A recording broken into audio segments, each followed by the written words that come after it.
Сәлем, құрметті оқырмандарым, каналыма қош келдіңіздер. Сіздермен Қаламқас. Бүгін осындай керемет ши бауырсақтың рецептімен бөлісем. Ол үшін видеоны соңына дейін көріп, каналыма тіркеліп өтіңіздер.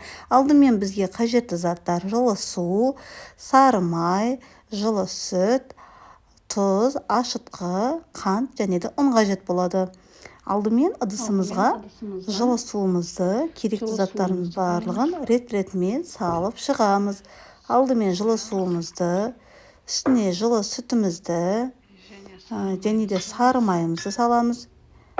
Мен қолдың сары майын қолданым, өте дәмді болады. Егер болса, осындай қолдың сары майын қолданыңыз. Және де үстіне қант, тұз, құрғақ ашытқыны саламыз. Ең соңында ұнымызды салып, жақсылап қамыр илеп аламыз. Жұмсақтау қамыр илейміз. Қамырымыз қатты болмау қажет. Жұмсақ қылып, өте әдемі қамыр илеп шығамыз.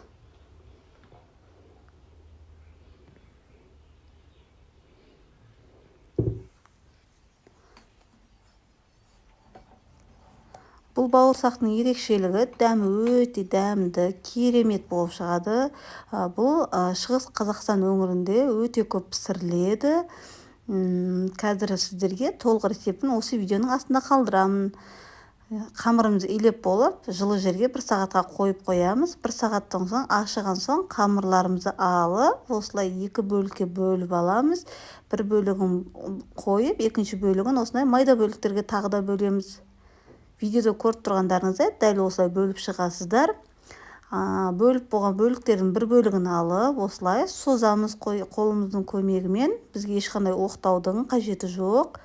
Осылай қолымыздың көмегімен ұзартып, созып шығамыз. Барлық қамырларымызды солай жасап аламыз. Дәл видеодағыдай жасап шығамыз. Енді созып болған қамырларымызды пышақтың көмегімен, көз мөлшерімен біркелкі майда бөліктерге бөліп шығамыз.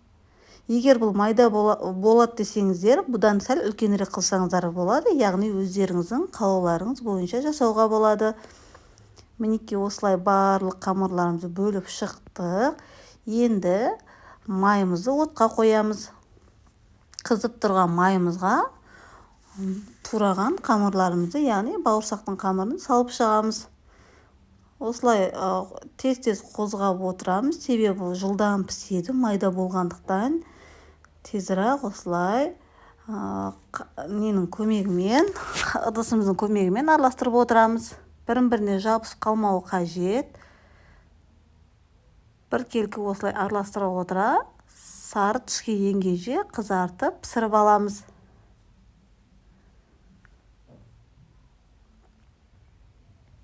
Бауырсақтардың барлығын осылай пісіріп шығамыз. Мінекей пісіп шықты. Қызарған кезде осылай сүзіп аламыз. Бауырсақтарымыз дайын болып шықты.